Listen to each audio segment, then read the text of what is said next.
The purpose of this meditation is to take you on a vivid, hypnotic story in order to discredit limiting beliefs and give your mind the experiences it needs to create new, empowering ones.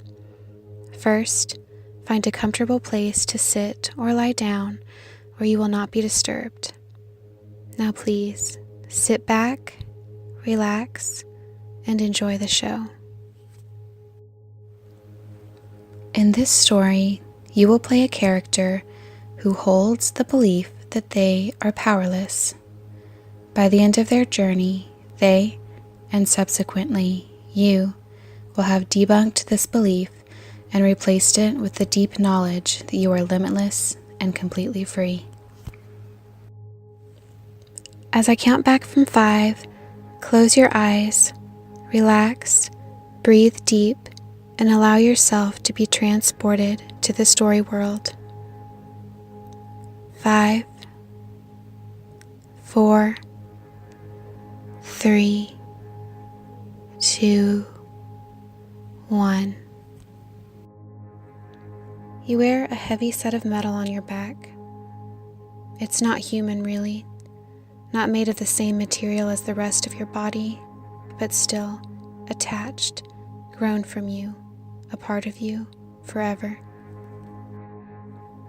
The metal used to be something else, until it was tainted, hardened, and transformed by life, by the harsh words of other people, by the harsh words you've told yourself. It used to be a set of wings, real ones, not metal or fabricated. They could have taken you up soaring, as high as you wanted to go, and brought you back down gently to the ground, but they never got the chance. You sit on the bleachers at a school now, not sure how you ended up here. Concealing your metal wings under a thick jacket it's too warm to have on. You're waiting for a game to start, for players to come out and entertain you with their passion, their sport, their action. You've been waiting for a long time and begin to grow thirsty. Your throat goes dry and your tongue rough on the roof of your mouth. You become aware of the crowd around you. They too have been sitting here a long time. They seldom speak to each other, just look on in anticipation of when the players will come into view. You decide to get up and look for a vending machine to get a Coke. You walk briskly down the steps to the court and out of the double doors that lead out of the gym. Now, you're in the hallway and look around from one end to the other. To your right, there is nothing but a dead end and a blank wall, and to your left, the corridor seems to go on forever. You start walking to the left, not sure of where it will lead you, but thirsty enough to keep moving regardless. After a few minutes, you begin to contemplate going back in the direction you came. You turn to gauge the distance quickly, just for a moment, but when you turn, the hall has shortened in length. You can now see the back wall, which holds a single vending machine. It's old and rusted, looks like it hasn't been used in years, but you decide to give it a try anyway. You approach it and put in $1, then press the button for Coke. It makes a rumbling noise, and you hear something drop into the compartment below. It doesn't sound like it's a can. The sound is more like something made from a soft, light object, and is barely audible. You are nervous and almost turn to go back to the gym without looking to see what you unintentionally purchased, but your curiosity gets the best of you. You take a deep breath and let it out as you bend down and stick your hand into the small slot. The plastic squeaks on its hinges loudly as it gives, and just as you're about to pull your hand out in fear, your fingertips touch something soft. At first, you think it's a small animal, but upon further probing, you realize it's too thin and flimsy to have ever been alive. You grasp it and pull it out to inspect it. It's nothing more than a small white cloth. Puzzled, you look behind you hoping someone will come down the hall to explain what just happened, but you are alone. Still thirsty, you insert another dollar and press the button. The machine rumbles, and this time you get what you were expecting. You crack open your can with a snap and guzzle the bubbly liquid. Thirst quenched, you spot a bathroom to the left of the vending machine and enter it. You look at yourself in the mirror, making sure your metal wings are still completely covered by your jacket. Your face is red and puffy with lines of sweat streaking down your cheeks. You remove your jacket to cool off for a moment, and when your metal wings are exposed, you inspect them. There is a small smudge on the inside of your right wing you've never noticed before. You take the cloth you still have clutched in your hand and start to rub at the odd smudge. As the black grime clears away, you notice there is more to this spot than a little dirt. There is an indentation, a space, a small hole. Could it be a keyhole? You step toward the mirror to get a closer look and discover that it is unmistakably that. This excites you, invigorates you. You think maybe if you find the key, you will be able to rid yourself of your terrible affliction. You pull your jacket back on and plan to search the school for anyone who holds many keys. Your first stop will be the principal. He is in charge after all. You think if anyone knows where the key to your lock is, it ought to be him. You work your way back down the impossibly long hallway and to a door on the left, inscribed with his name and title. You knock gently, and when no one answers, you turn the knob and enter. He slouched behind his desk and is startled into an erect position when he sees you. He questions you rudely about your visit, and you tell him you are looking for a key and reluctantly show him your new discovery. He chuckles and waves his hand dismissively at you, telling you that you've let your imagination run wild and you ought to go back to the gym and join the others. You leave his office and you swear your wings feel heavier, harder, and more restricted. You think perhaps the janitor might believe you, help you. You search the school from one end to the other and finally find him.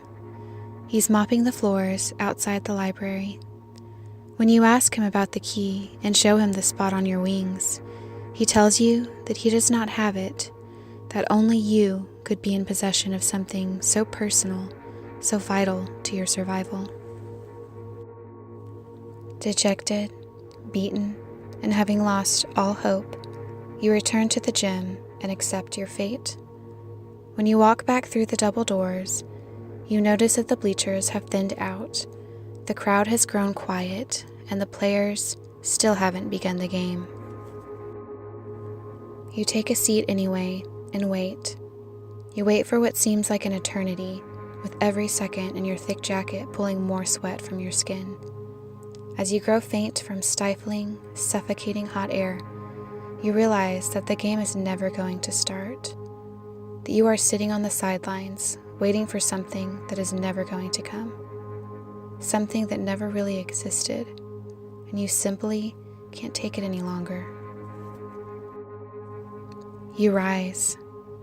You don't go to the double doors this time, but to the left, to a doorway you didn't see before because you never looked. It's blocked by a barricade you must move to the side.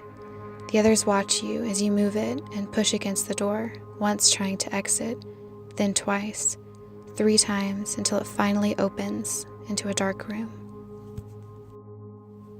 You are pulled in by forces unknown to you, and the door slams shut. You feel your way blindly through the completely black room, relying only on instincts to show you the way. Your hands touch another wall, and you realize you've crossed to the other side.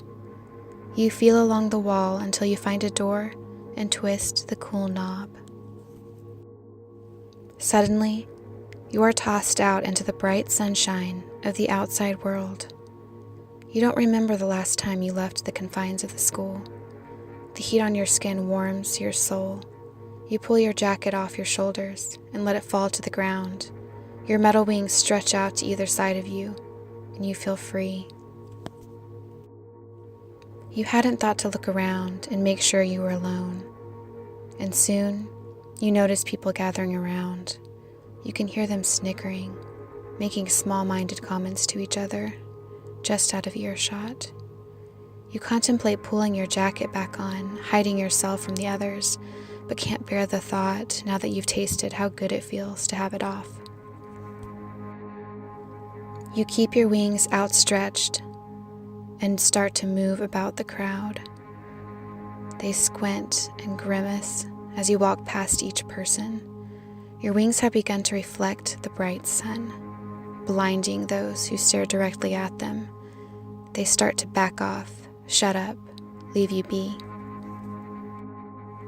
As the crowd begins to disperse, you feel your right hand tingle, then just your right fingers, then just your right index finger.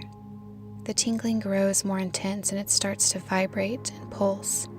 You look down at it, watching in amazement as it morphs into a solid, intricate metal key.